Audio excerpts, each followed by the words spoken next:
Africa Global Radio. Our story, our growth, our future. COVID-19. COVID-19. COVID-19. COVID-19. Coronavirus is a disease that started from China, and the symptoms are coughing, sneezing, difficulty in breathing, and fever. It is a disease that makes people sick, sneeze, run temperature, or cough. Coronavirus is a chest infective virus that affects the lung and then slows down your breathing, chokes the air spaces in your lung. Slowly, you'll be able to breathe no more. Then you die. The coronavirus is a disease that is dangerous. Coronavirus is a disease that makes people sick. Coronavirus is a disease that makes you die. And before you die, you cough a lot. Coronavirus is a disease that if you cough or sneeze on somebody, you'll get sick, and the coronavirus will pass through your body and enter your lungs. It affects your lungs and you will not be able to breathe well. You'll breathe like this. In order not to get the virus, Wash your hands with soap and water and don't touch dirty stuff. Avoid crowded places. Use sanitizer. avoid touching your nose, eyes, and mouth in order for the virus not to get into your system. Stand or sit 2 meters away from people. Cough into your elbow or cough into a tissue. Then discard it into a bin. After you have discarded it, wash your hands again. Wash your hands with running water and soap. You can either go to the doctor when you have the disease, or you can wash your hands, sanitize your hands, and stay at home. When you want to go out, you must wear the face mask. Everybody stay safe, stay home, and be nice. Stay home, stay safe, and save lives. COVID-19. COVID-19. COVID-19. COVID-19. Africa Global Radio. Our story, our growth, our future. Yep, the day is here again, the time is now, and we're about to make hay while the sun shines. This is Africa Global Radio, our story, our growth, our future. Karibu, marhaba salama, jambo saubona, ekabo sanunku. Greetings to all diasporans across the continent of Africa. Did I just say across the continent of Africa? Greetings to all diasporans across the globe and to every conscious African mind out there. You are welcome to the Africa Daily Show on Africa Global Radio on the 30th day of July 2020. Yeah, just one more day to go. If it's your birthday today, well, happy birthday. If it's tomorrow, happy birthday in advance. Actually, someone special is celebrating their birthday tomorrow, so I can't wait for the cake. Yeah, 1 p.m. in Accra, Ghana. The temperature is 26 degrees. Same time in Conakry, Guinea, 24 degrees, says the temperature, a difference of 2. 3 p.m. down south in Maputo, Mozambique, 21 degrees is the temperature over there. And it's quite hot up north of the continent of Africa in Tunisia, 34 degrees, says the temperature in the northern Arabian country of Tunisia. I am Barry Musa, your regular man behind the microphone. Yeah, and in the studio with me are my co-hosts Epifania Jokotogligui and Mame Abba Amwa Menta. Good afternoon, guys. Good afternoon, Barry. How are you? Good. Another day. Are you guys ready for tomorrow? Like Yes. Women's Day, African Women's Day? Yes. Really? Pan-African Women's Day. Yeah, Yes. yeah. Mummy, Barry. you ready? Yeah. You sure? Yeah. Doesn't sound like it.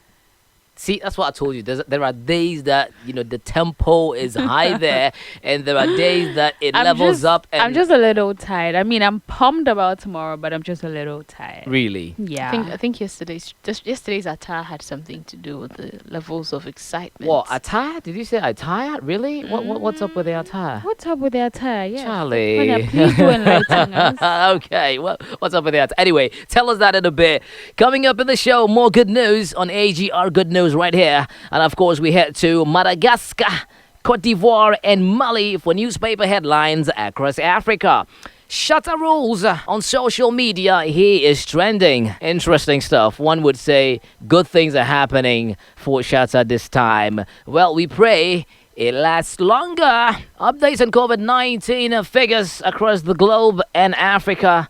More opinions needed from you as we still tell you about the week's big question. Today we remember something with regards to the killing of slaves and former president of the United States, Abraham Lincoln. On Did You Know? I'll tell you about Ethiopia and its first fully locally assembled electric car. Our African champion today is from Nigeria, Omolabake Adenle. Yeah, she is our African champion today on what is on and what is new. So remember Mami Abba trying to give you advice on how to grow your hair back. She will continue that today. And she tells you about Flip the Script Roundtable Ghana. And of course, music. Beyonce drops trailer for Black is King, featuring yours truly, Shatta Wale. And a book, The Rape of Sita, Lindsay Colling. By Lindsay Collin, I believe.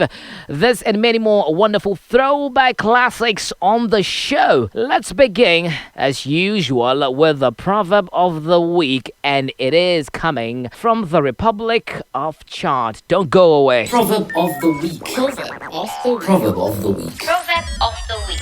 Yep, the proverb of the week reads, the palm tree that encourages birds to nest in it should not cry over shattered leaves.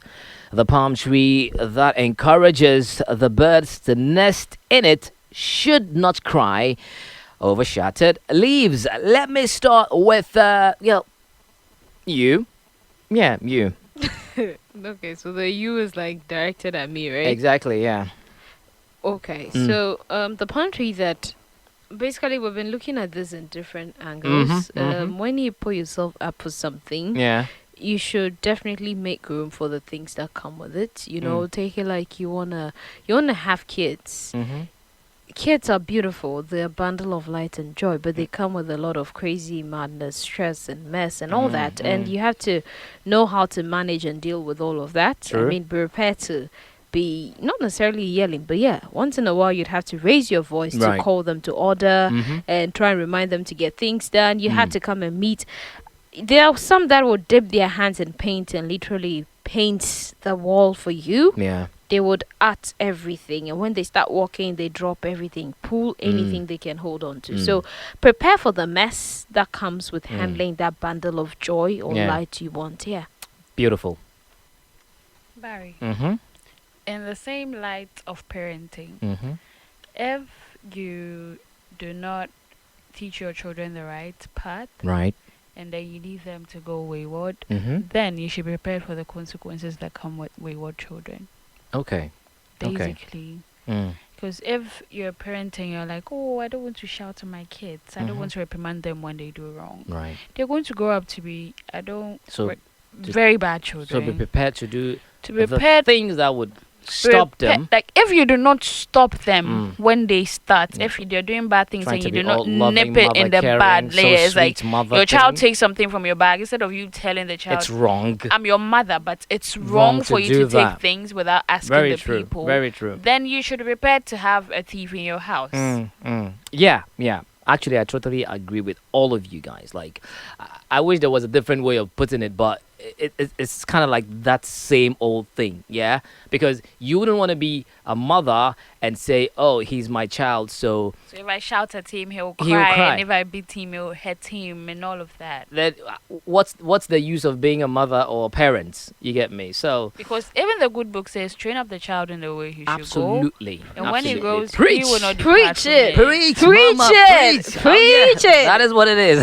Thank you very much, guys. And that's the proverb of the week. You can also share yours with us on our WhatsApp platform. Tell us what you think, your way of interpreting it, and the beautiful interpretations right here by Mami Abba and Epe. The palm tree that encourages birds to nest in it should not cry over shattered leaves. And that is coming from Chard. And the next bit to come is the Daily Fix. Don't go. Daily Fix. Daily Fix. Daily Fix. Daily Fix. Daily Fix is by Richard Akita, personal development coach and an author. You can find more Daily Fix on africaglobalradio.com, or you can visit richardakita.com. Richard, AKITA. radio.com for more daily fixes, daily doses of vim. Yeah. So creativity grown from a thought fashioned in sweat but inspired by problems. Creativity grown from a thought fashioned in sweat but inspired by problems. Certainly. I mean, there's no way something would just come out of the blue, just appear like that. Something has to inspire it. Yeah. So for people to come up with these innovations, inventions, it's because most of them, as a matter of fact, I think 99.9% of these people, geniuses, identify the problem and try to sort it out. But it's not just about identifying it. There are processes, and sometimes it's so difficult, and that's where you sweat at a point, probably giving up. But at the end of the day, some of them are so determined to the extent that it finally happened.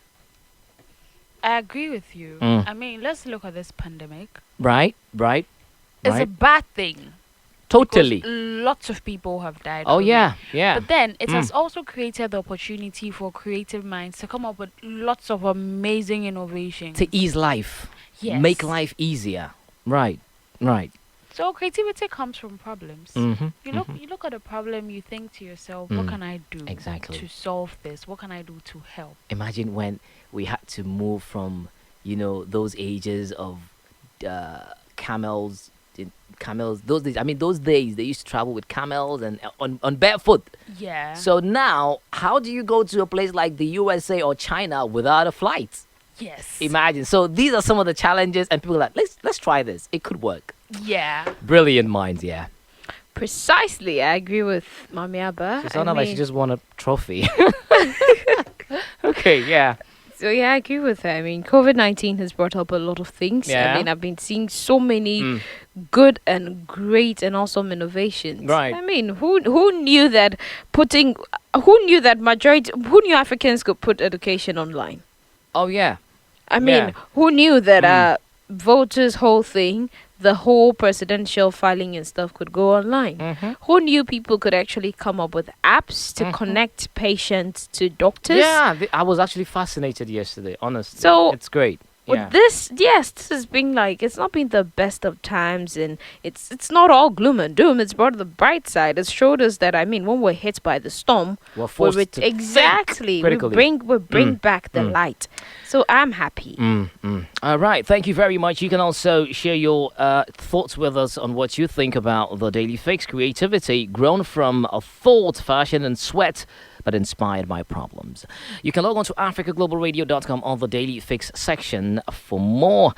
Share your thoughts with us on our WhatsApp platform, +233 2070 Follow us on Facebook, Africa Global Radio, on Twitter and Instagram, Global Radio. Africa, ẹ̀yin Africa ń bọ̀. Èyí ni asọ̀rọ̀mágbèsì tó wá láti Áfíríkà fún orílẹ̀-èdè àgbáyé. This is Africa Global Radio. And now let's get on to AGR Good News. The show is Africa Daily on Africa Global Radio. Our story, our growth, our future. AGR Good News is up next. Good news. Good news. Good news. Good news. Good news. Let's hear it. Oh, well, we've got great news today. We do? We have great news. Yesterday we had, Super also- amazing. Like superheroes. The good news were like superheroes yesterday to me. Yes, they were. they were. And I was Yeah. very happy about them. Today, too, we've got, quite interesting things to talk about. Right. So let's start straight off. Yesterday, we started talking about the life, the Carter life for the girls. Yes. So In Nigeria, Kano, right? Precisely. So today we're looking at something related to that. So I want to start with that first. So we have the ICT Life School equipping underserved Nigerian youth for life. So Ajengule is located in the southwestern part of Nigeria, specifically in Lagos State, Lagos, the commercial hub of Africa's most populous country. You've lived in Nigeria before. Lagos, yeah, I have. Okay, sure. So I know Ajegule. Well, admittedly far away from the many high-rise and corporate floors that accommodate local, regional, and global conglomerates, further from the polished floors, plush lifts, and conference rooms. Did I just say rooms? It's one of those things. That makes you human. You're not a robot. Mami Abba will kill me. I think we need a roll call. I told you guys. Anyway, No, we continue. don't Talk need a roll about call. that afterwards. So, conference rooms from which the high and mighty interact. Okay. There in Ajengule, a famed Lagos slum, there is a conscious effort to grow some of the people who will occupy the plush offices and corporate chambers in upscale parts of Lagos and the world. The mission is a program named Life, targeting underserved communities like Ajengule. Leveraging on digital inclusion and youth development, hundreds have gone through the Life program run by the social enterprise group Paradigm Initiative, which is also known as PIN. Okay. All right. So one may ask, what is the LIFE program about? Now, according to PIN's website, the LIFE program, LIFE is actually an acronym, LIFE. Yeah. So the L stands for life skills, the I is for information and communication technology, the F is for financial literacy, the E is for entrepreneurship. All right. The program focuses on youth who do not have the financial capacity to acquire relevant ICT, entrepreneur, and life skills that can make them compete in the workplace. The sites is actually added. So far, for all the young people, usually between 12 to 28 years, who are pulled from these underserved communities to receive training, the package is set out in broad terms before they begin the course, which lasts between 8 to 10 weeks on average. The Life Center serves as a knowledge hub where youth from the community can be empowered for the world of work. It also serves as a center for the advancement of workplace preparedness for the program beneficiaries. According to PIN's communication officer, Emmanuel Vitus, the entire process from application through orientation, training, examination, graduation, and evaluation. I love the shin shin shin. Yeah, right. Is robust and structured. It in fact extends beyond the graduation with the evaluation stage involving the tracking of progress made by beneficiaries and also continued support to their strides where need be. Now, the activities of the LIFE program has long gone beyond Ajengule. The program is now in 3 of Nigeria's 6 geopolitical zones. Aside Ajengule, there's a center in southeastern Abia State, which is Aba Life, and in the northwestern Kano State, the one we spoke about yesterday, which is Dakata Life. Yes. So Ajengule Life started from cyber cafes in 2007, where beneficiaries were trained with public facilities. That has since changed with a dedicated center and boosted curriculum running the year-long training of multiple batches. The Abba Life Training Center opened 7 years after Ajengule, when in 2014, after a successful baseline study across 4 cities in the southeastern Nigeria. 2 years after Abba, Dakata Life Center was launched, operating from Dakata, Kawaji in the Asian city of Kano. As in the case of Abba, a baseline study across the northwest led to that office being opened. Okay. Now, in an interview with Ihueze Ngobilo, the program officer leading the Abba office of PIN, we looked at the major ICT topics taught and the peculiar challenges of operations and the impact that COVID-19 has had on the 2020 batch. Right. So the center runs 3 sessions a year with a total of 103 beneficiaries. 35 students per stream, like every stream. Right. So the topics include computer appreciation, Microsoft Office productivity tools, virtual collaboration tools, graphic designing, HTML, CSS, PHP, MySQL, and JavaScript. Right. Well, in the areas of challenges, Uhueza told that the high running cost for the office, access to volunteers, the paucity of internship opportunities of graduates, and then the lack of community and government support continued to impact training. For a year that has seen a global health issue cascade to local levels, the 2020 training was impacted by the COVID-19 pandemic. It disrupted the training at the center, affected life at the schools, and then the digital readiness workshop because of the closure of schools. Well, that is the first HR good news. I'm happy about what is happening. I'm happy about this life centers that are being set up across Nigeria. Yeah. I think it's brilliant. I mean, it's more of like it's correlates with the daily fix, because lately, and people are getting more used to the tech field, the IT. Because it's you don't necessarily need to be at a certain place to be able to have access to it. You can be at the comfort of your home and being able to do whatever you want to do because you're equipped with the skills. The skills, exactly. And that's brilliant. All right. Well, we're moving to our next good news. So we have Nigerian Polaris Bank partners Facebook to build capacity for SMEs.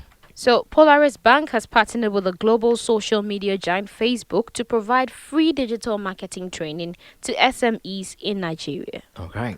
The bank explained that this move is intended to equip small and medium-scale enterprises, which is the SMEs, who are focused on leveraging social media tools to drive business and sales.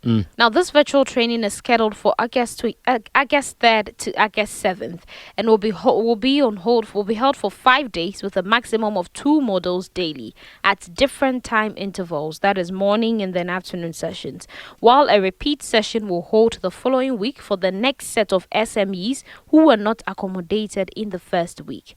Participants will, among other things, learn how to find new customers and build business communities using digital tools.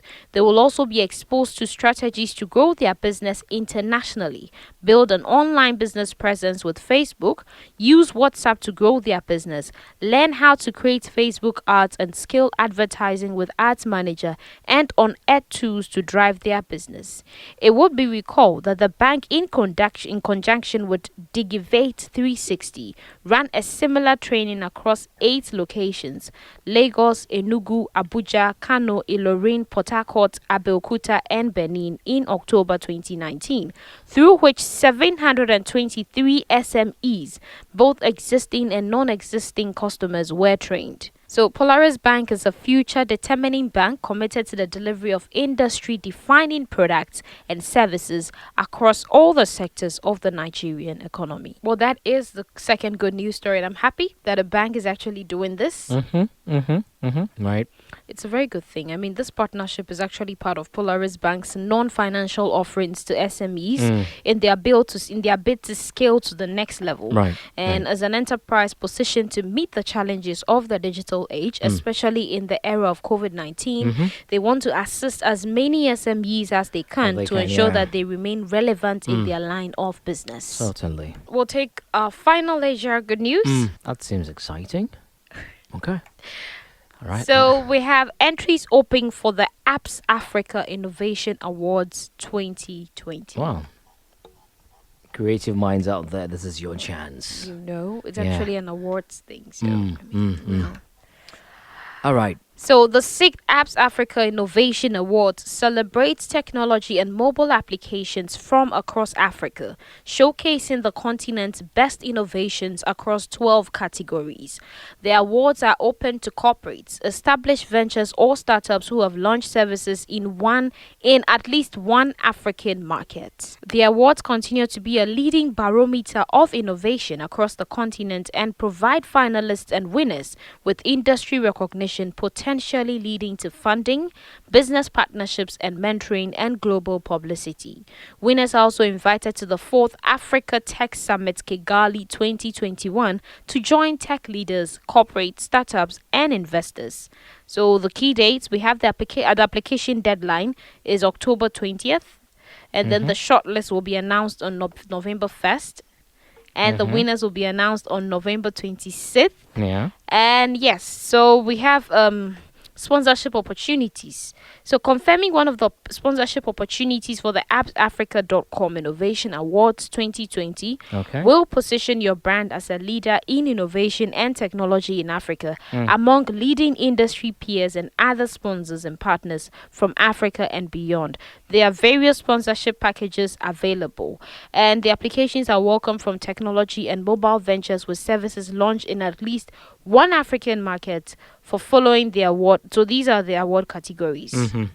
We have the Disruptive Innovation Award. Okay. So existing business models are being disrupted across the continent using technology and innovation. This award recognizes companies who have launched a service or created a product that has completely disrupted or forced innovation into an existing marketplace in Africa.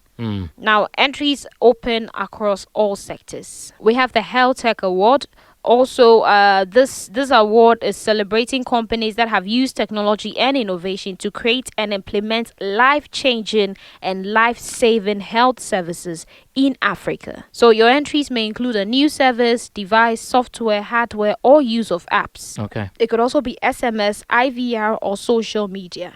We have the Best African App Award, and this award recognizes the best of the best across the African app ecosystem. Judges will be looking for great design, creativity, excellent user interface, usability, originality, innovation, and adoption.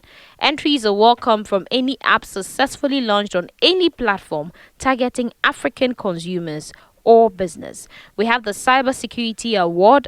This award is celebrating companies that have successfully implemented groundbreaking security services protecting data, workloads, and systems for individuals and organizations across the continent. We have the Blockchain Award, and this award will recognize a company that has applied or developed blockchain technology for use within the supply chain to increase the speed, efficiency, accuracy, transparency, or cost effectiveness of any sector in Africa. If you're a startup with blockchain at the heart of your operation, a company developing innovative blockchain solutions for mass adoption, or an organization steering the understanding of cryptocurrency, you can sign up for the Blockchain Award. We also have the Media and Entertainment Award. So as the mobile media, news and entertainment industry continues to flourish across Africa, this award mainly seeks to recognize the best and most engaging in news and entertainment services across the continent. It includes music, podcasts, literary, gaming, children's entertainment, lifestyle influencers, YouTubers, vlogs, and videos. Okay. We have the Education Award. So this one recognizes companies and products striving to transform and deliver quality, technology-rich innovation solutions, enhancing education across Africa. So entries for M-learning, e-learning, online courses, and solutions for teaching and assessment utilizing mobile or other technologies are welcomed. We have the Agri and Food Tech Award, and this recognizes the best tech innovations driving agriculture and the future of food across the continent. It includes, but is not limited to, hardware, software, drones, big data, IoT services, mobile services, or any technology supporting farmers, improving yields or supply chains in Africa. We have the FinTech Award, and this one actually recognizes the best fintech innovation, including digital currency, Bitcoin, mobile money, wallets, P2P, money remittances and transfers, point of sale, or funding platforms. We also have, it's a long list of awards. We have the Social Impact Award. We have the Social Impact Award, and this one recognizes an inspiring use of any technology that has a positive and transformational social impact for an African community while contributing to the environment, economy, community, or social development. We have the E-Commerce Award, the Mobility Award as well. So you can just go to www.appsafrica.com, www.appsafrica.com, and then you can scroll through the categories, see which one your company fits, your organization, or which one you feel you're fit for, and then you enter. Nice. Okay, that's all we have for certainly AGR Good News. Africa Global Radio. It tells our story, it supports our growth, and it is the future. The show is Africa Daily. Let's get on to the next bit, and that is the newspaper headlines across Africa. Stay tuned. Headlines across Africa. Headlines across Africa. Headlines across Africa. Headlines across Africa. So we're going to Madagascar, we're going to Cote d'Ivoire, and then we're headed to Mali. So in Madagascar, we'll be reading from the Tribune Madagascar newspaper. Yes, and we have very interesting headlines based in the field of education. A new school year still very uncertain. Yeah, that's actually pretty disturbing. So the 2019-2020 school year was short and disrupted. But re-enrollment for the next school year is already underway for most private schools in the capital. The new 2020-2021 school year is planned for September for most schools, including French, American, private and denominational schools, colleges and high schools in the capital. However, the peak of the epidemic is expected towards the end of August, so uncertainty hangs over this return to school for students deprived of classes for almost 5 months. However, many schools are already preparing to welcome their students and have taken instructions to reduce any delays from the previous year. These new guidelines lead to higher tuition fees for some schools. The main argument is the COVID-19 pandemic affecting the financial situation of private schools. Okay. As a result of the end of classes due to the pandemic, we are obliged to increase tuition fees and schooling. Remedial courses will be scheduled for the next school year, and teachers' salaries will increase according to the schedules provided for remedial courses. The increase will vary from school to school, but as far as we're concerned, a 10% increase is expected. This was said by Harivelo Solofamana, President of Teachers and Principals of Private Schools. Marceline Tessa-Dire, the Director of the National Office of Private Schools, ONEP, explained that each school is free to impose its schooling, as are the parents of students who are free to choose the school for their children according to their ability. For private and denominational schools, the situation is different. We do not anticipate any increase in tuition fees, given the precarious situation of each family due to this health crisis, but also to avoid a high rate of school dropout. In exchange, parents of students will be aware of the duties. They will be responsible for the smooth running of the school without any constraints. We are only looking at the next schooling. This was said by Father Jules Ranovo, the Secretary General of the National Directorate of Catholic Schools. So the next start of the Catholic schools is scheduled for September 2020 and will depend on the changing health situation in Madagascar. This is according to the Secretary General of the National Directorate of Catholic Schools. And since 20th March, public and private schools in the capital have been forced to close their doors. No resumption of face-to-face classes have been made since, except for exam classes, but they were again suspended at the beginning of July following the return to full confinement. Some private schools still manage to collect some or all of the tuition fees in return for regularly sending lessons, homework, and assessments to the students. But this is not the case for the majority. Hundreds of teachers in private schools have been left without resources for months because parents do not pay tuition fees, the main source of income for schools. Well, that is a story from the Tribune, the Madagascar newspaper. I mean, it's quite an interesting story. Yeah. I mean, Different coronavirus. fronts, exactly, coronavirus. And actually, funds. the caseload hits 10,000 mark. Yes, for Madagascar. Yes. Yeah. Anyway, we pray for everyone to be safe at the end of the day. Definitely. Okay. Well, we're moving on to Côte d'Ivoire. What's happening in Côte d'Ivoire? Bonjour. Yeah, merci. Bienvenue. All right, tell us what it is. Operation Save Holidays. More than 5,000 officers mobilized to fight crime and delinquency. Okay. Protecting the people and the institutions of the Republic.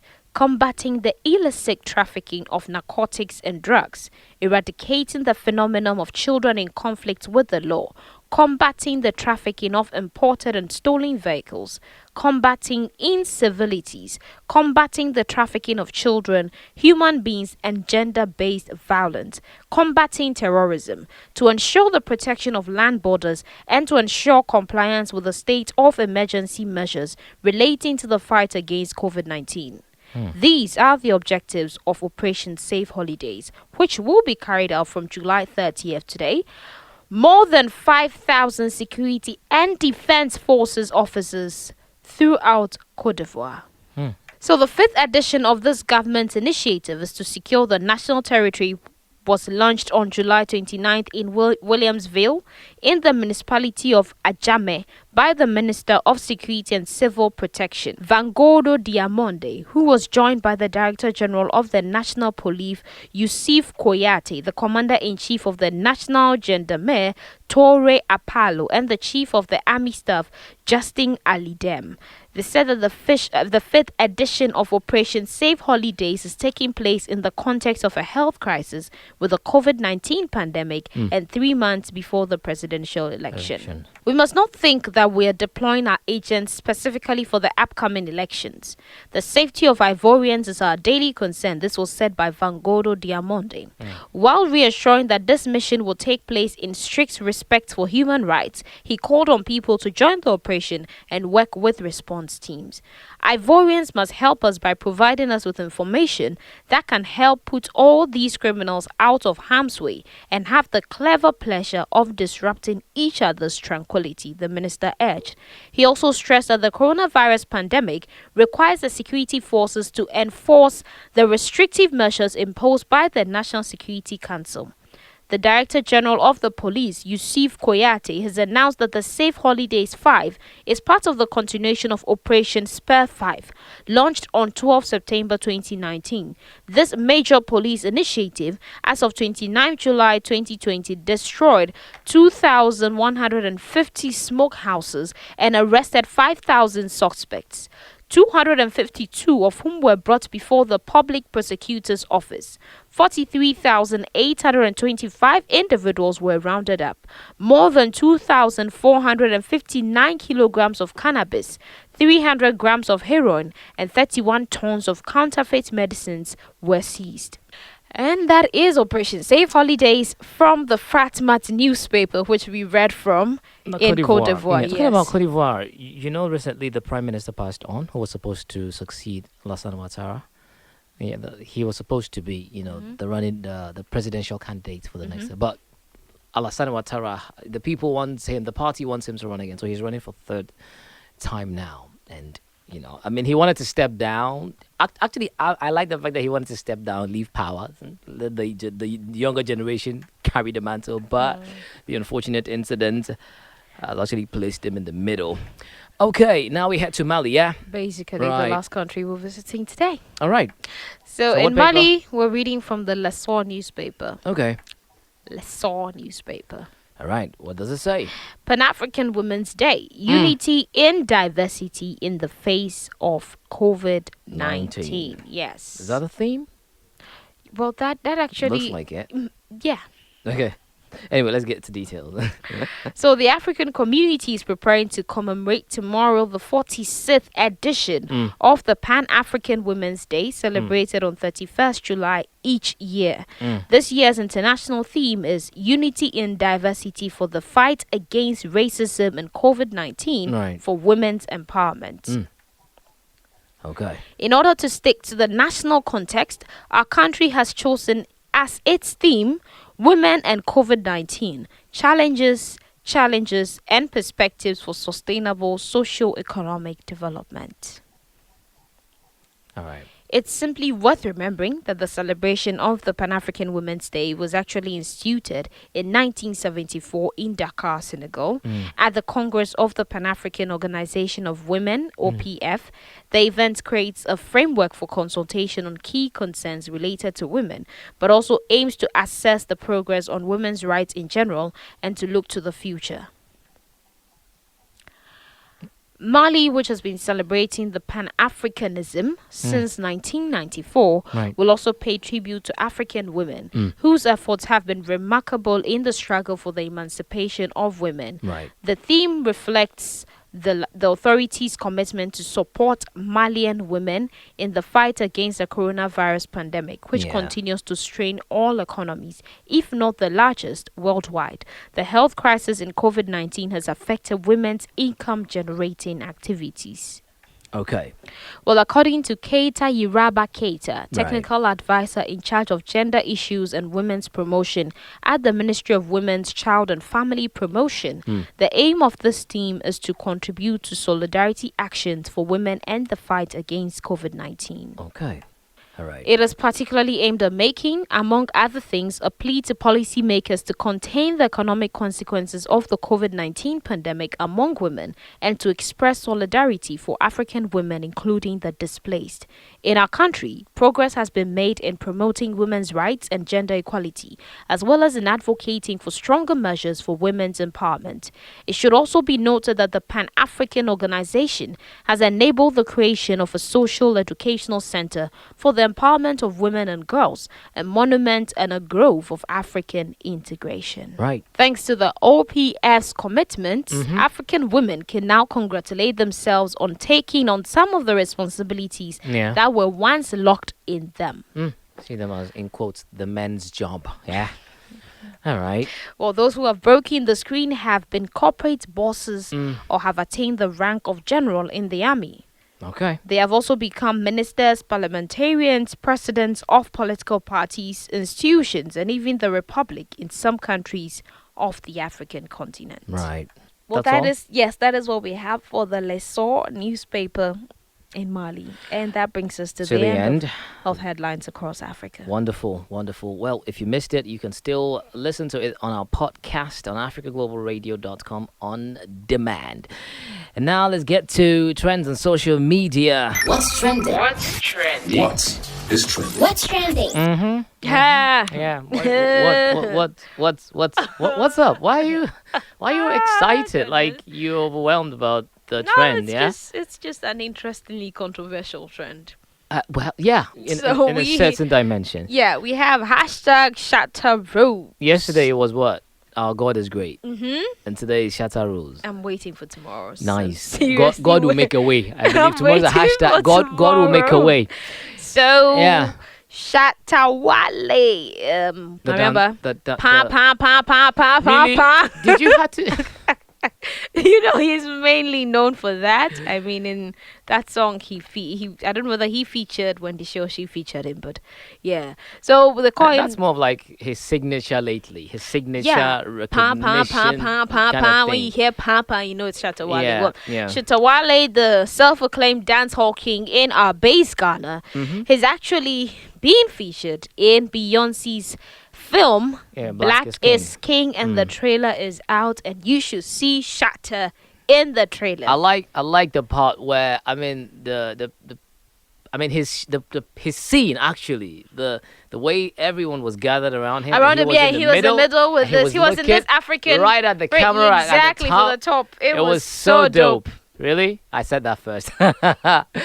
Okay, so yeah, Shatta Wale's trend, and it's going to be out tomorrow on the 31st of July. So yeah, get ready for the movie by Beyonce, and it has, of course, Ni Ama Ashite, aka Shatta Wale. Pa. Really. Thank you very much, by the way. And this is the Africa Daily Show on Africa Global Radio. Don't forget to stream us live from Monday to Friday, 1 p.m. to 3 p.m. 8 minutes to strike 2 p.m. right here. Hey, this is Kent Johnson. And this is Eric Martin, and we are Black and Abroad. And we want to make sure that you know to check out Africa Global Radio. Let's get on to the next bit, and it is the COVID-19 Diaries. COVID-19 Diaries. COVID-19 Diaries. COVID-19 Diaries. Today is the 30th day of the month of July, and the world has recorded a total number of 17,207,283 COVID-19 cases. 10,721,772 have recovered worldwide from COVID-19. 670,611 people have died worldwide from COVID-19. Rest in peace. Condolences to all bereaved family. Let's get on to COVID-19 updates across Africa. COVID-19 Africa. COVID-19 Africa. Daily updates. In Africa, as of today, the 30th of July 2020, 895,157 people have been confirmed with COVID-19 actually, and 544,168 544,168 people, I beg your pardon, have recovered in Africa from COVID-19. 18,908 have died in Africa. Condolences once again to every family out there that lost their loved ones. And so you should still know that safety protocols are the best ways to prevent yourself from contracting the coronavirus. And in Africa, South Africa has the highest number of COVID-19 cases with 471,123. 471,123. It also has the highest fatalities. That is South Africa with 7,497. The country in Africa with the lowest number of COVID-19 records is Western Sahara with just 10. Talking about Western Sahara, an Arabian country, let's just talk about Saudi Arabia with the issue of the Hajj pilgrimage. Now, the Hajj dramatically downsized by COVID-19. Now, as the Saudi Arabia hosts strive to prevent a coronavirus outbreak during the 5-day pilgrimage, only up to 10,000 people already residing in the kingdom will participate. Only 10,000 out of 33.7 million people. So you should imagine, I mean, only 10,000 people would be allowed. I mean, these are people residing in the kingdom. A tiny fraction of the 2.5 million pilgrims from around the world that attended last year would also be admitted. Just a tiny fraction. According to Saudi authorities, non-Saudi residents of the kingdom from around 160 countries competed in the online selection process. Apparently, 70% of these foreign residents make up the total selected, while the rest are Saudi citizens. Now, the Hajj Ministry has fielded a deluge of anguished queries on Twitter from disappointed applicants who did not make the cut. Now, many complained that the government-run lottery was not clearly outlined, and that no clear reasons was given for their non-admittance. In response, the Hajj Ministry insisted the process was transparent and expressed to all the Saudi-owned Al Arabiya television that health determinants formed the basis of the selection. So they tweeted, the Hajj 2020 selection process was carried out in the complete transparency with careful observance of health determinants, the most important of which was the pilgrim obtaining a certified PCR certificate proving a negative COVID-19 result. So there's a part where they showed the selection process. You need to be between the age of 20 and 50 years of age. Your result should be negative PCR test. You should have it, and you should be free from chronic diseases as well. So, yeah, unfortunately, the numbers definitely would not be as the way it used to be. Yeah, it's actually one of the biggest and the huge gathering, of Muslims all around the world. Unfortunately, COVID is here, and we need to be safe from it. For more updates on COVID-19 figures, COVID-19, everything COVID, log on to africaglobalradio.com. And now let's move on to this week's big question. The big question. The big question. The big question. The big question says, what do you think can be done to stop the lynching of women branded as witches in Africa? What do you think can be done to stop the lynching of women branded as witches in Africa? Share your opinion with us. Share your thoughts with us. What do you think? What do you have to say with regards to this big question for the week? What do you think can be done to stop the lynching of women branded as witches in Africa? Share them with us on our WhatsApp platform, +2332070646880, or you can also share them on Facebook, Africa Global Radio. Hi, I'm Trisha. Hi, I'm Ivan. We love Africa Global Radio. 3 minutes past 2. This is the Africa Daily Show on Africa Global Radio, the global network for global Africans. And now to some history bits on Today We Remember. Today we remember. Today we remember. Today we remember.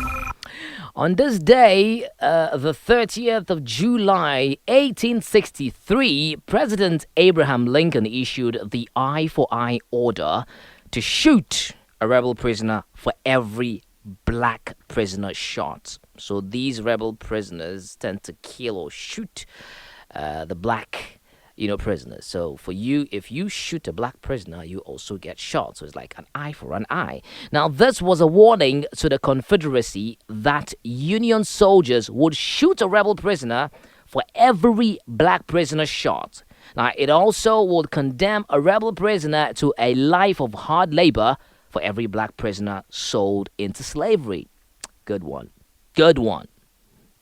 Now, the order had a slight restraining influence on the Confederate government's voiced policy, but individual commanders and soldiers continued to murder captured black soldiers. Although this act appeared to be motivated by feelings of compassion towards the slaves, it was intended primarily as another way to intimidate the Confederacy. Now, the Confederacy is a situation in which where states or people join together for a particular purpose, usually related to politics or trade. So when these people come together, their intention is to kill the slave people, the enslaved, or sell them again. And that is what Abraham Lincoln is trying to avoid, and that's really a brilliant move. An eye for an eye, it's fair. I mean, do me, I do you. God no go vest. Yeah, so that is what we have for today. We remember, log on to africaglobalradio.com for more history bits. On Today We Remember section. And now for Did You Know? Did you know? Did you know? Did you know? Did you know? Did you know Ethiopia has unveiled its first fully locally assembled electric car? Okay, now here's it. So Ethiopia has unveiled a locally assembled electric car from Marathon Motor, a joint venture between Korean auto giant Hyundai and Olympic champion Haile Gebrselassie. Now, the company's plant has the capacity to assemble 10,000 cars per year. Yeah. Now, the electric car, which is fully battery operated and with no emissions, does not require charging at terminals and can rather be charged anywhere. Now, this is also in line with Ethiopia's government's agenda to transform Ethiopia's greening and climate resilient aspirations into concrete actions through the Green Legacy Initiative. And this is where Prime Minister Abiy Ahmed, I just mentioned the name. I think it should be ringing a bell right now. He's on the part of planting more trees, and this is try to reduce the level of, pollution in the atmosphere. And I think it's a brilliant move. You can also log on to africaglobalradio.com on the Did You Know? Read more on that, and there are other important bits that you might have no idea of, but you can find them on africaglobalradio.com. Africa Global Radio. It tells our story, it supports our growth, and it is the future. Let's get to the bits where we, give accolades. We recognize people who have actually done great things and certainly deserves to be celebrated, acknowledged, actually. The African champion is up next. African champions. African champion. African champions. African champions. From Nigeria, Omola Bake Adele is our African champion. African champions. African champion. African champions. African champions. You be champion! Many African languages are going into extinction. No. Thanks to the westernization, but a 35-year-old woman is preserving as many that can be saved by digitizing them. Yeah, of course, many African languages. I mean, it's kind of like it's fading off. But then, westernization is actually, doing. But then, Omo Labake Adele is finding a way to preserve them. Yeah, and this is using molding, technology to be able to do that. So, Omolabake Adele is the founder of Ajala Studios, a startup that builds natural language and speech processing applications for under-resourced languages. Yeah, trust me. So it's like the Akan language, you can have it preserved digitally, so you can communicate, or Swahili, or the Fulani language, or the Hausa language, digitally, to preserve the culture, basically. So they also develop language learning apps including their award-winning Speak Yoruba app. Now, this was the first in their Speak Africa series of African language learning apps for children, available on Android and iOS with a dedicated version for the iPad. Now, Omolabake's work, came into light actually when she was listed as one of the nominees for 2017 Innovation Prize for Africa. Now, this event took place in our base Ghana in Accra for her voice recognition and speech synthesis software for African languages. Now, the African Innovation Foundation describes her work as a software solution that can understand and digitize spoken African languages and synthesize speech from African languages presented as digitized text. Now, digitizing African languages in this way allows Africans to interact with hardware devices such as mobile phones and digital services such as call center applications by speaking their local languages. Now, the software can be integrated into a wide range of devices and third-party software applications. While voice recognition and speech synthesis software have been developed for various Western and Asian languages, there has been very limited commercial application or academic research for African languages. But our African champion, Omolabake Adele from Nigeria, is erasing that and bringing together the African languages, digitizing it, preserving it, so that future generations, even if the language it's no longer there for you to speak, you can still go and refer. It's on Android, is on iOS. It's been digitized, coded, and this is gonna last forever and ever. Thanks to Omolabake Adele from Nigeria, brilliant one, and You are an African champion. definitely log on to africaglobalradio.com on the African Champion section, and you can find more amazing African giants doing wonderful things for the continent. Now, today is International Day of Friendship, as well as World Day against trafficking in person. So we will be looking at that. Hey, this is Kent Johnson. And this is Eric Martin, and we are Black and Abroad. And we want to make sure that you know to check out Africa Global Radio. Yeah, back to life, soul to soul. Certainly, I am feeling the soul in the song. Classic one, 18 past 2, right here on the Africa Daily Show. It is the Africa Global Radio. I've been coming your way with the story of the growth and projecting the future. Great things coming on. Stay tuned for that. Now, the conversation is on next right here. And like I mentioned earlier, International Days we're observing today. Don't go. So today we have two international days to be observed. One is World International Day of Friendship, and the second is World Day Against Trafficking in Persons. Now, this year, the focus on the first responders to human trafficking. Now, these are people who work in different sectors, identifying, supporting, counseling, and seeking justice for victims of trafficking and challenging the impunity of the traffickers. Now, during the COVID-19 crisis, the essential role of first responders to become even more important, particularly as the restrictions imposed by the pandemic have made their work even more difficult. Still, their contribution is often overlooked and unrecognized.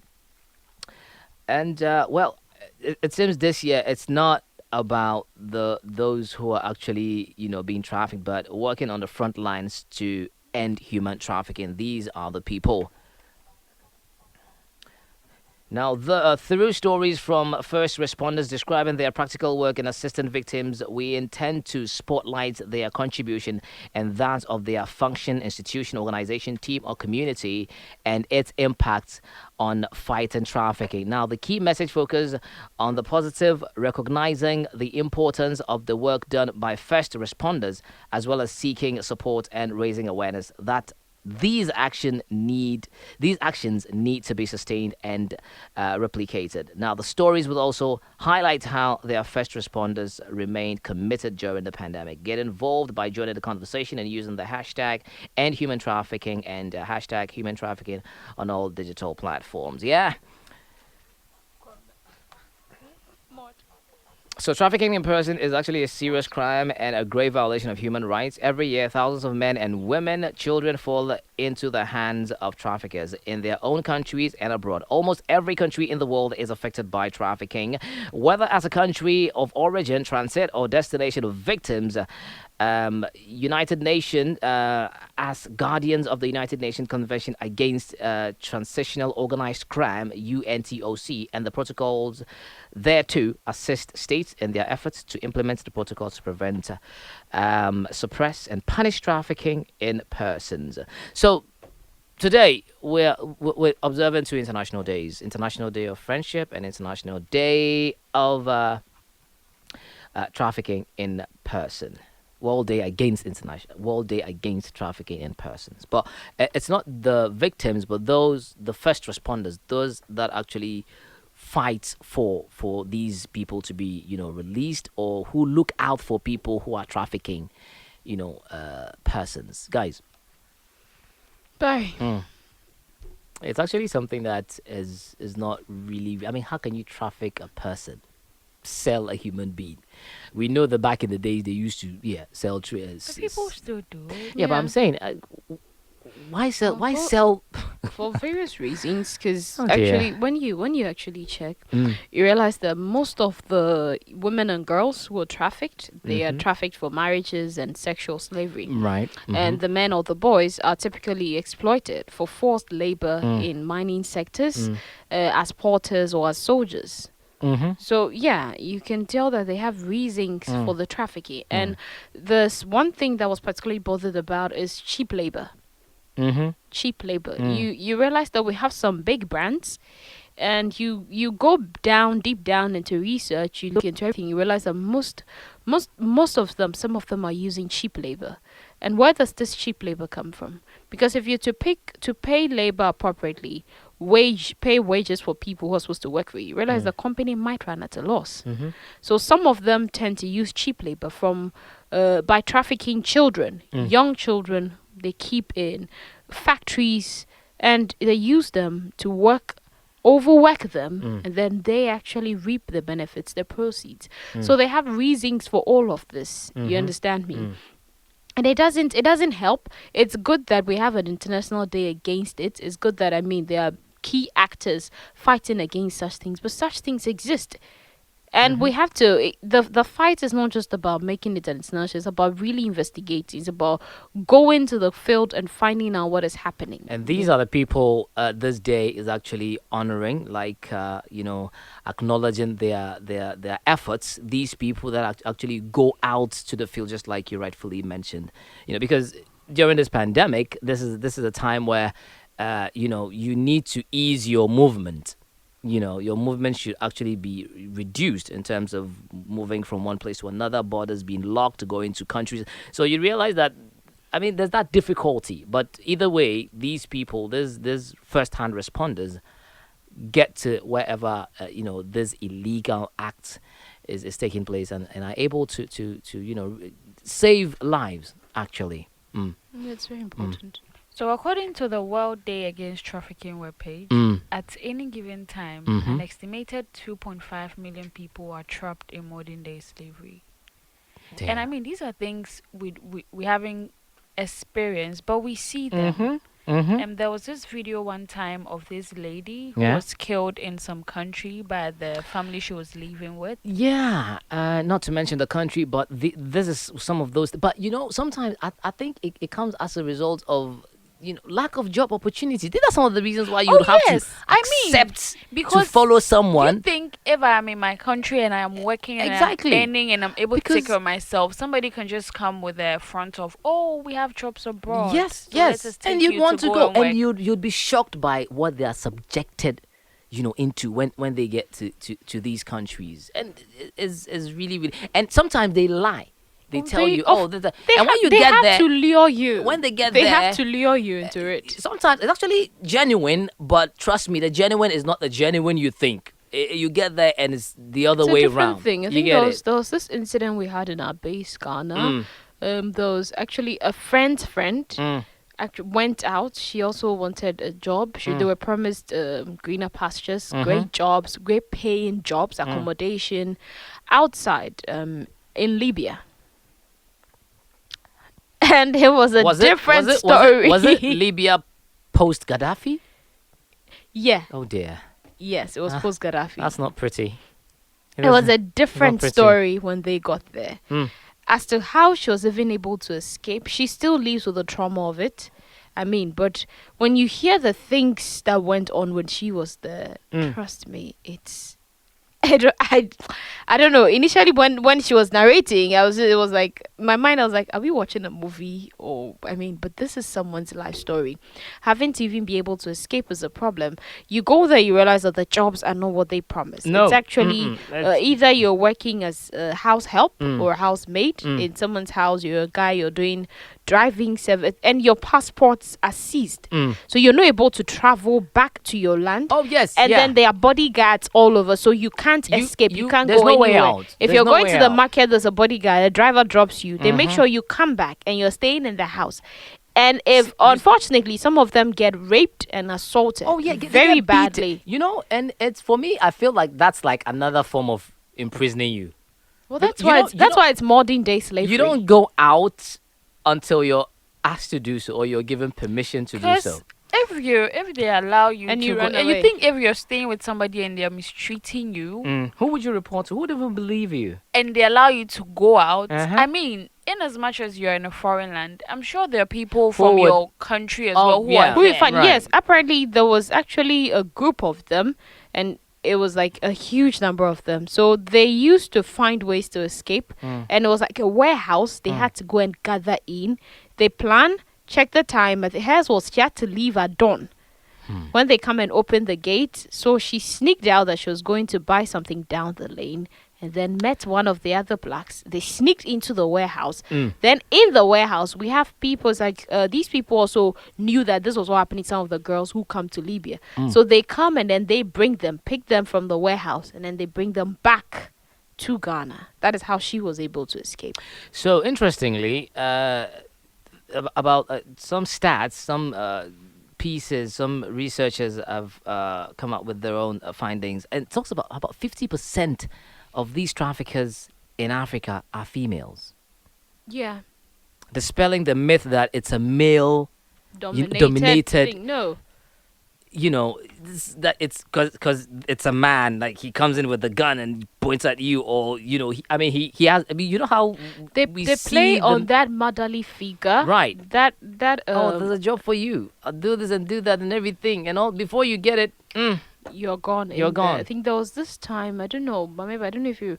Okay, there was this time when I was in uni. There was this thing that was out where you do, especially for the guys as well. They give you free visa, passport, and everything. You're supposed to go out of the country. But apparently, what happens is when you get there, they go and then it's either your eye, your feet. They actually take one of your body parts for somebody who is ailing and who needs it. It's not just even about that. So actually, I think there was one guy was found. 2 guys were found dead. Oh dear. So it became something that the youth were cautioned against because I mean the promises were great and awesome. This is quite very disturbing. There's clearly a problem in Africa. I mean, it's not even about taking them to Europe, but even in neighboring African countries, you realize that someone takes this person from this African country to the next South African countries and then engages them in all sorts of, things that you're not supposed to involve yourself in if you were living with your parents or with your guardians. Inhumane, activities. Yes.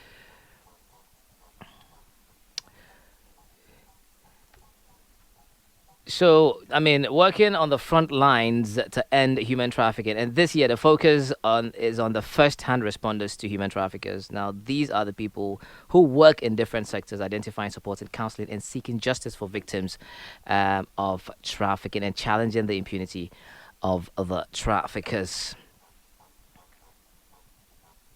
And women make up 49% and girls 23% of all victims of trafficking. Sexual exploitation is the most common form of exploitation, 59% share, and followed by 34% labor.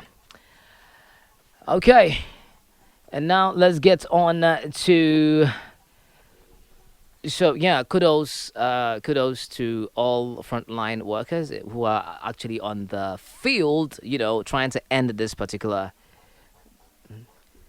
inhumane act. It's a risky thing. It is, especially if they are trafficked into the courts. Should I say the courtyards of drug barons or drug lords? Oh, it's a very risky thing to be able the to. cartels, yeah. Yes, the cartels. It's very difficult for you to be able to save them or bring them out. But even cartels, I mean, well, when you come to Africa, we mostly have drug lords. Yeah, we do. And what sells for them is the fact that as much as they're dealing in drugs and it's wrong, they use part of the money to develop their communities. They become like a lifeline, a source of life. A semi-god, yes, because they're paying for some of the children to go to school. They build schools in the town. They build hospitals. So and then they who feed. Dare you? Yes, they open markets and then they provide forms of income for the people.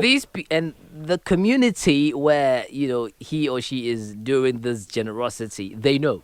The communities, they know this is the source of the money, but that is also what is providing life for them. Yeah, so when now the government is not doing its job. So what happens is they tend to shield and protect these people. Exactly. And it's normalized in the sense that a kid is just taking, brought in, and then you act as a porter. Forced marriage, or a runner they boy. sell you to this person, marry you to this person. And moving away from the girls, the young boys are actually, these are the young soldiers we sometimes see. Yeah, and then also you run errands. You send drugs from one town to another. So it becomes something that is accepted let's just make a normal thing. Yeah, let's just make our world a better place. Because what would let you go to another man's land, going under such hardship. Not you yes, you get the money, but Charlie, by the time you get back, not pretty. All right, now let's get on to International Day of Friendship. Which one is I smell something. A rat. I actually, this is a combination of a rat and a fish. Then trust me, you don't want to smell those. Serious. It's very, very serious. Mami, International Day of Friendship. Yeah. So yeah, what's the ha about? I was going to. He didn't let me finish. I was going to say So what are you getting me for today? Oh, he already has a whole list of things he has to supply, like things, promises he's made. Or we should just dump the list. Please forget those ones. Oh, okay. It's not I happening. should forget them. No, not you. We should forget, because there's no way you're fulfilling it's not it. coming. Right? You guys are caring. God. So you're friendship. You like. Do you understand? Do you get the impression? I get what you guys are saying. It's kind of like, okay, Barry, we know you're trying. You're making an effort to get us. Are you serious? So the International Day of Friendship was proclaimed by 2012 in 2012 by the United Nations General Assembly with the idea that friendship between people, countries, cultures, and individuals can inspire peace efforts and build bridges between communities. Now, the resolution places emphasis on involving young people as future leaders in community activities that include different cultures and promote international understanding and respect for diversity. So, guys, it's not just about whatever you guys were thinking. I mean, it's not just about, my friend, you friend me, mami abba, we're good friends. There's a bigger picture. The bigger picture is what we're looking out for. But my friend, you, my friend, me, it's is still all part friendship. of it. Yeah, that's where we build, Ghana, Togo, there's a friendship, in terms of political, from the political angle, from the political scene. How do you call it? the citizens. We have friends. Some intermarry, and so that's the building. Generally, okay. yeah. So I cannot take a gift from you. You can actually. And you've openly, blatantly stated that you have forgiven me and our listeners worldwide. We have forgiven you. Don't get it twisted. We waited and waited and waited. We're literally and fed up of waiting for promises that you're not fulfilling. If you happen to be the government, we should by now be protesting against you. But we just feel it's baseless, still waiting for promises you're not going to fulfill. Right. But so today marking a new day, an International Day of Friendship. Yeah. And Seth be my very good friend. No, yes. that's not your way of saying things is demanding. I wonder what she'd say afterwards, Seth. Once she has started with Seth being my good friend, I'm taking him out to lunch today. Bills of May. You got to be kidding me. You're taking him out to lunch? Yeah. No, that's like. Anyway. Seth. But let's just Seth, did you hear?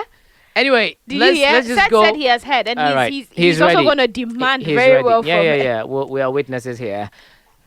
But on a more serious note, let's just get on to look at how friendship, peaceful coexistence, is fostered through friendship. Yeah, and it's not just about being friends and being cool, but it promotes, nation building. It brings about people coming together to help one another, because as a nation, you need the support, from another nation. It's something that's, it's coming together as a world. It's like in this, let's just take the pandemic season, for example.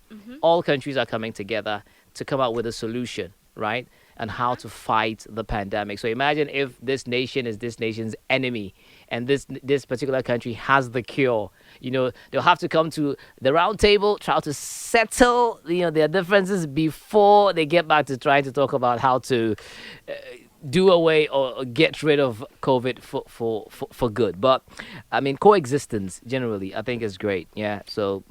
So to mark this day, that is the International Day of Friendship, the United Nations encourages governments, like you mentioned, international organizations and civil societies to hold events, activities and initiatives that contribute to the efforts of the international community towards promoting a dialogue among civilization, solidarity, mutual understanding and reconciliation. You get it, yeah. So there are certain nations that actually don't see eye to eye, long ahead. But we pray that a day such as this would let them reflect and realize that, look, we need each other. Look, this pandemic is a typical example of why we need to come together. Yes. You get it? On why we need to come together on a neutral ground to fight it, because it came from one. It started at a particular place, and now it's all over the world. It's everybody's responsibility to play a part in it. It just can't be one party playing the role. Okay, okay, Mommy, you have something to top up for us? I would just say that we should look at today and then think about how friendship between people, countries, different cultures, individuals can inspire peace in the world. Right. So if it doesn't have to be somebody who's outside the country. If you're in this country and you're loggerheads with somebody, just make peace with the person. Right. Try and make peace. Because you don't know what tomorrow might come with. Right. This year has been very eventful. Very. Like you wake up and there's a new thing. And you're lying in bed and the earth is shaking. And like you don't know. So make peace with everybody. Peace. Yeah. I think it's a good one.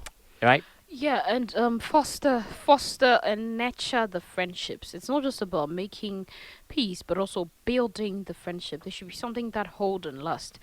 Take into consideration the values and, most importantly, what keeps things going. Because trust is one of the key important things when it comes to friendships. People should be able to trust the friendship they are building with you. You should be loyal. You should be somebody don't be judgmental. If you're very judgmental, it took some time. You realize that people are different from you. And what from your orientation may seem to be abnormal from someone's orientation will be very normal.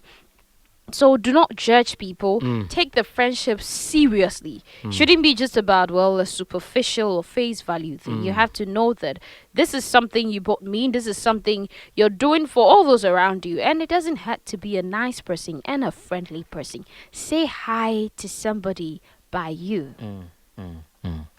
Okay, you heard it. Say hi to whoever is seated by you right about now. Hi. Seth, say hi to me, bye. Okay. All right, this is the Africa Daily Show on Africa Global Radio 20 to hit the 3 p.m. If you just join us, well, you're not too late. You can still listen to the show on demand if you missed the majority part of the show. And you can also stream us live from Monday to Friday, 1 p.m. to 3 p.m. GMT. Hi, I am Kasuki. You're listening to Africa Global Radio.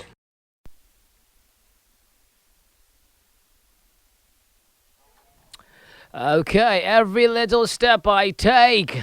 Bobby Brown, the ex-husband of Whitney Houston of blessed memory, and actually, and the father of what's the daughter's name again?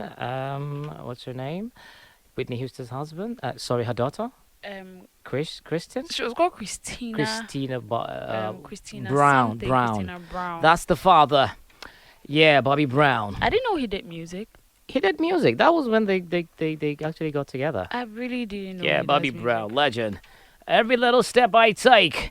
Yes, and now let's get on to the next bit, which is what is on and what is new. Stay with us. What's on? What's on? What's on? Yeah. Barry. Hey, mommy. What's up? The role of art in challenging violence against women and girls. Okay. Sounds serious. Let me be in my serious mood. So that is actually the topic for the event I'm going to talk about. Okay. So tomorrow is Pan-African Women's Day, right? Absolutely. And they're starting today with a roundtable discussion here in Abbey's Ghana. Right. It's titled Flip the Script. Okay. That is, and the topic is the role of art in challenging violence against women and girls. It will be hosted by Kojo Q. You know Kojo Q, The right? rapper? The rapper. Wow, okay. The rapper Kojo Q. Yeah, Papa Bo Media. He has a song. Yeah, he has a song like that. You know, the only time I heard about Kojo Q was when he did a song with Shaker. Are you kidding me? I'm serious. Trust me, that guy's fire, man. Like his album For My Brothers, have a piece of it. I've seen Rich Dad Poor Dad. that. He has a song Rich Dad Poor Dad. Okay. Classic. I'll tell you about that afterwards. Anyway. Okay. Yeah. So Kojo Q is hosting it. Okay. And on his panel is Dennis Kweku Frimpong, a communications director at Drama Queens. Okay. And Drama Queens seeks to tell the stories of modern women, particularly black women on the continent. All right. And in the diaspora through modern plays. Okay. Another person on the panel is Lillian Mbithe Mikauli, who is a consent facilitator for Drama Queens. And then there's Lois Eduama Ado, the women's rights advocate for Build Up Ghana's Enough project. And then finally, there is our founder and CEO. Oh, yeah. Yasmin Bitugu. She would be live in there. She'll be live in there on the panel, talking about how we are using art. You know how inspirational and so passionate she is when she's speaking? Yeah. Well, I mean, she talks and I'm just there You know what? Anytime, to be frank with you, I'm just going to say this, like, I'll always say this. Anytime she speaks, I get inspired, frankly speaking. I'm not saying this because I am here on the network that she is the brain behind it, but honestly, it's like anytime she starts to talk, right? I don't know if you've noticed. I just keep quiet and I'm just staring at her, because then she speaks there's a and then chunk there's of knowledge. Exactly, there's a chunk, and every bit of thing she says is useful. Yeah, is valuable in as much as it's plenty. Every bit of it. And it's just like listening to her is just so Mommy interesting. understands what I'm saying. So if you don't, you should listen. You should be a part of that. that forum, yeah? It's happening today, actually, at 3 p.m. Okay. Coordinated Universal Time, which translates to 3 p.m. Greenwich Mean Time. Nice. And then it's happening on Zoom. Yeah. That I know. On Zoom. So I think all you have to do, I'll be putting the link to the Zoom meeting On the website? On the website. Okay. So starting at 3, we're listening to me right now. Please join in this discussion because violence against women and girls is a It's big an issue. thing. We just talked about We just trafficking. talked about trafficking. And it's still ongoing. And then there's the video of the 90-year-old man who was exactly. beaten. Yeah. And He was lynched to these death. are the ones that we know about, that we've seen. And What about the ones that we don't know? What we don't know Yeah. about? And then this is about the role of art Mhm. in challenging violence against women and girls. Like what the creatives in the arts industry are Can doing. do, right. And to are say doing enough, yes. is enough. Wonderful. All right. And the next thing, we started on tips to regrow your hair naturally. We did 2 on Monday, 2 on Tuesday. We weren't able to do any on Wednesday. So we're doing 4 today. Okay. So the next tip is ginseng. Taking ginseng supplements can promote hair growth by stimulating hair follicles. Ginsenosides are the active components of ginseng and are thought to be responsible for its positive effects on hair. Yeah. Always take as directed and be sure to check for any possible side effects. Okay. The 4th is onion juice. This is for Epi because I know she Onion loves juice? onion juice. She loves onion. Like, honestly, that's one of the reasons why I don't like going into the kitchen and chopping things. You start 'Cause chopping and then you're onions, crying one bucket of tears. onions, man. So if you can handle the smell of onion juice, you may find that the benefits are worth it. Wow. Onion juice has been shown to successfully treat patchy alopecia areata by promoting hair growth. So alopecia is the loss of hair. Okay. Where you begin to lose your hair. Alopecia. Thanks, Okay. Epi.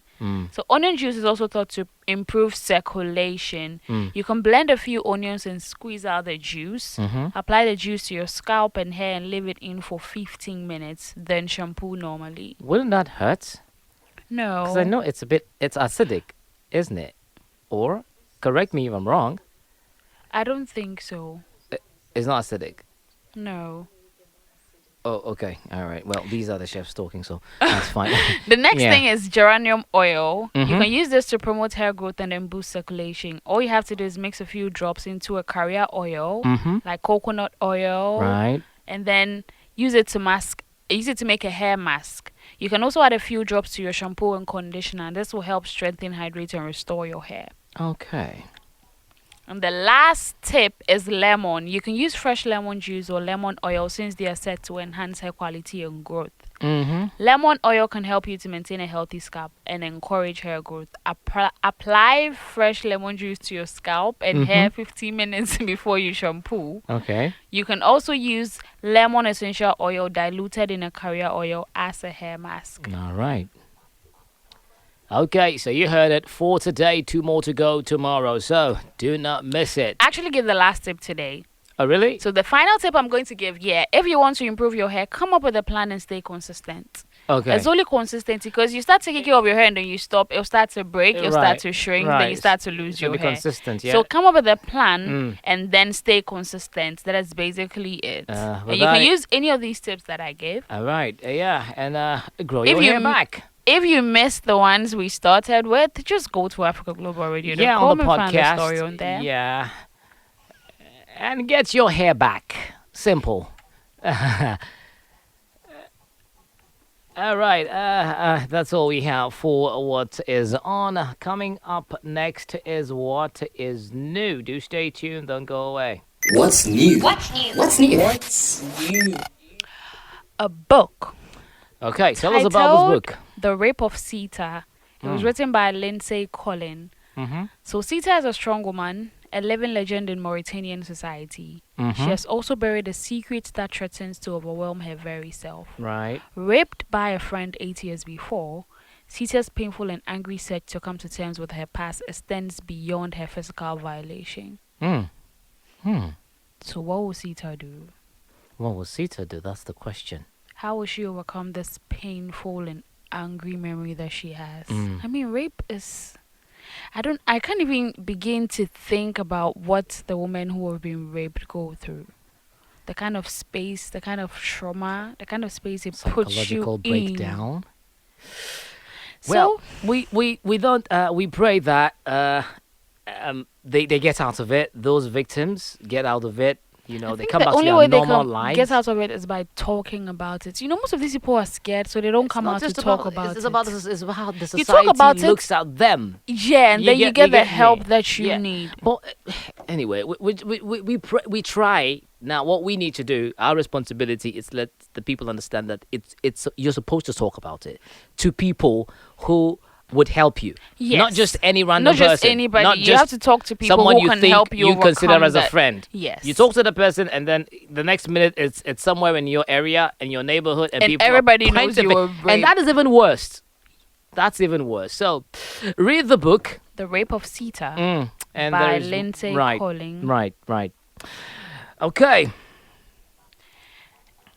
All right. And the last thing I was going to talk about, Epi already mentioned. Yeah, Shatter Rules, eh? Shatter Rules. So Beyonce has dropped a trailer for Black is King, the movie, her upcoming movie, which is premiering tomorrow. Yeah. And it features our very own self-acclaimed dancehall king, Shatta Wale. Dancehall king.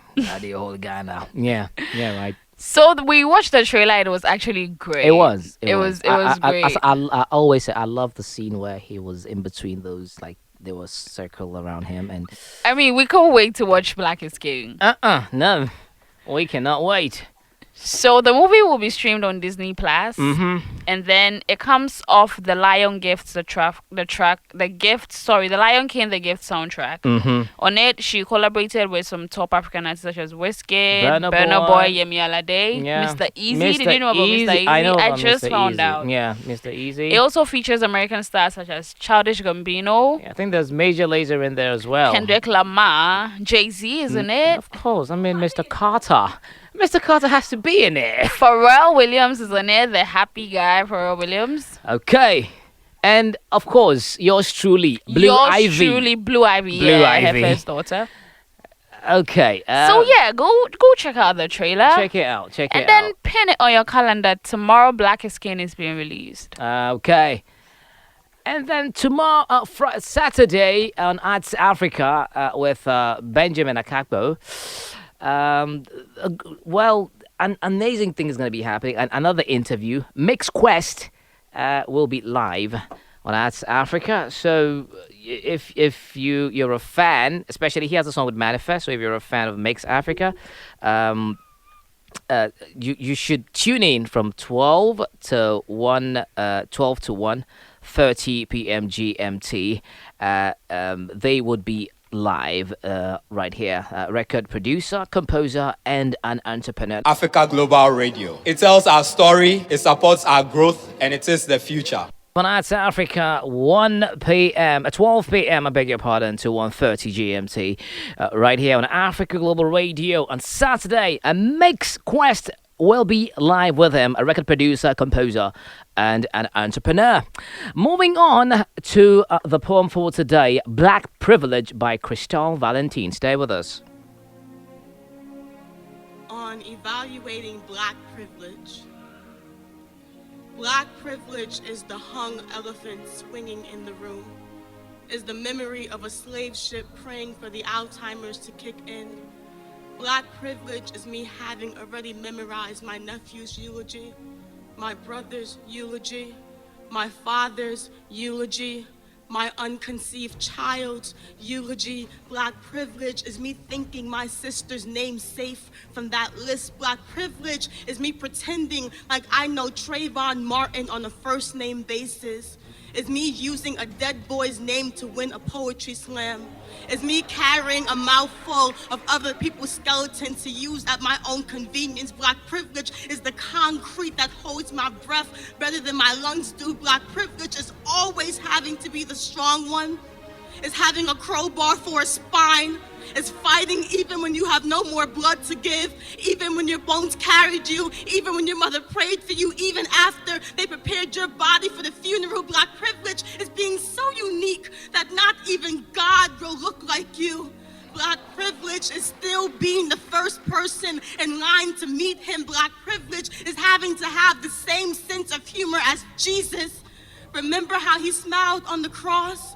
The same way Malcolm X laughed at his bullet, and there I go again, asserting my black privilege using a dead man's name without his permission. Black privilege is a myth, is a joke, is a punchline. Is the time a teacher asked a little boy what he wanted to be when he grew up, and he said alive. Is the way she laughed when she said there's no college for that, and it's tiring, you know? For everything about my skin to be a metaphor, for everything black to be pun intended, to be death intended. Black privilege is the applause at the end of this poem. It's me giving you a dead boy's body and you giving me a 10. It's me being okay with that. And I tried writing a love poem the other day, but my fingers wouldn't move. My skin started to blister like it didn't trust me anymore.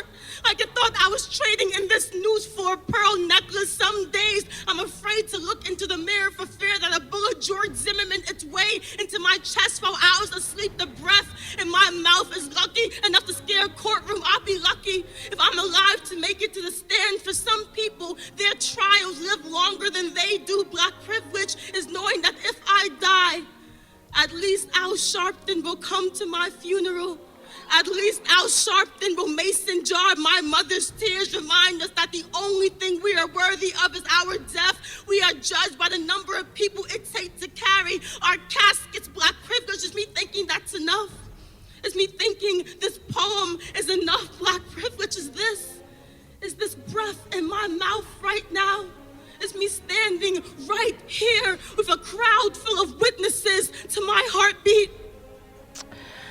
Okay, Black Privilege, that was by Crystal Valentine, quite an emotional and inspirational poem for today. 3 p.m. on the dot says the time, and this is where we pull down the curtains on the Africa Daily Show today, the Throwback Thursday edition of the show. Africa Global Radio, our story, our growth, our future. Do join us Monday to Friday, 1 p.m. to 3 p.m. as we bring you great editions of the show. Good afternoon going out to each and every one of you that made time to listen to the show. If you didn't get to listen, you can go onto our podcast on africaglobalradio.com on demand, and it's right there. Or you can visit YouTube, Africa Global Radio, to listen to it, as well as follow us on Facebook, Africa Global Radio, on Twitter and Instagram, Af Global Radio. Real quick, today's daily quiz is which African country was the first to elect a female president? Which African country was the first to elect a female president? A, is it Ethiopia? B, Senegal?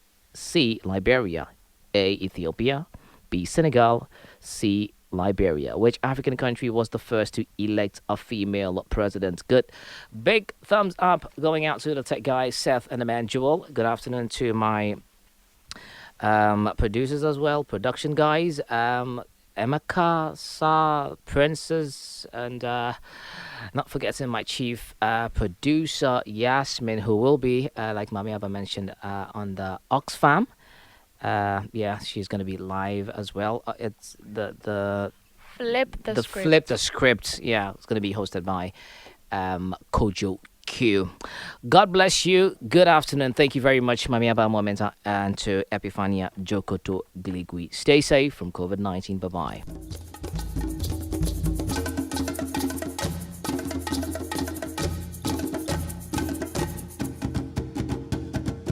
Africa Global Radio. Our story, our growth, our future.